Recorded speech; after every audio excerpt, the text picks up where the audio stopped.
আপনি জাস্ট দোকান থেকে আপনার যে খুব পছন্দের টমেটো কেচাপ বা টমেটো সসের বোতলটা কিনে নিয়ে এলেন, যেটার ওপরে একেবারে লাল রঙের ফ্রেশ টমেটোর ছবি দেখে আপনি ভাবলেন যে পুরোটাই টমেটো দিয়ে এই সসটা বানানো, সেখানেই কিন্তু আপনি পুরোপুরি বোকা বনে গেলেন, ঠকে গেলেন। কারণ এটাই এই কোম্পানিগুলোর সবচেয়ে বড় মার্কেটিং স্ট্র্যাটেজি। এই যে টমেটো কেচাপ, টমেটো সস আমরা বাড়িতে খাই, আর বিভিন্ন নাম করা যে কোম্পানিগুলোর টমেটো কেচাপ আমরা খাই, সেটা কিষান বলুন, ম্যাগি বলুন, ডেল মন্টে বলুন, যাদের মার্কেট শেয়ার প্রায় 50%-এরও বেশি ইন্ডিয়াতে, তো এই প্রত্যেকটা কোম্পানির যে টমেটো কেচাপ, সেখানে টমেটো থাকে নামমাত্র।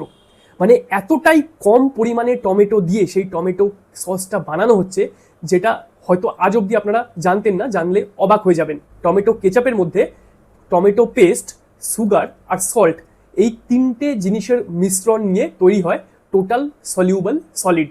আর আমাদের দেশে FSSAI এর নিয়ম অনুযায়ী টমেটো কেচাপে বা টমেটো সসে এই টোটাল সলিউবল সলিড বা TSS এর মিনিমাম পার্সেন্টেজ থাকতে হবে 25%।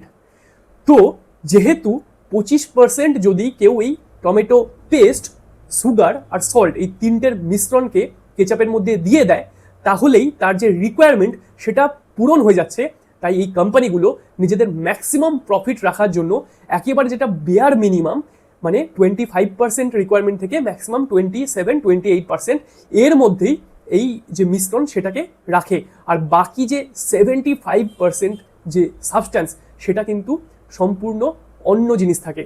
সেটা থিকেনার, অ্যাডিটিভস, প্রিজারভেটিভস, এই সমস্ত জিনিস দিয়ে সেই পুরো কেচাপটাকে বানানো হয়। তবে এটাও ভাববেন না যে টমেটো পেস্ট অ্যাটলিস্ট 25% আছে, কারণ তার মধ্যেও জল রয়েছে, সুগার রয়েছে, সল্ট রয়েছে। তো কোনো কোম্পানি যদি শুধুমাত্র অরিজিনাল টমেটোর পেস্ট 10% ইউজ করে আর বাকি 15% এই জল, সুগার, সল্ট দিয়ে সেই পেস্টটাকে বানায়, তাহলেও কিন্তু সেটা টমেটো কেচাপ হিসাবেই গণ্য হবে।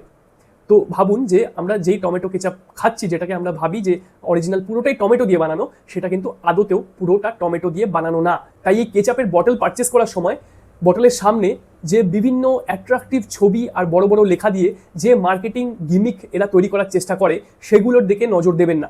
দেখবেন বটলের পেছন দিকটা, সব সময় পেছন দিকের লেবেলে কি কি ইনগ্রিডিয়েন্ট, কি কি উপাদানের কথা সেখানে লেখা আছে।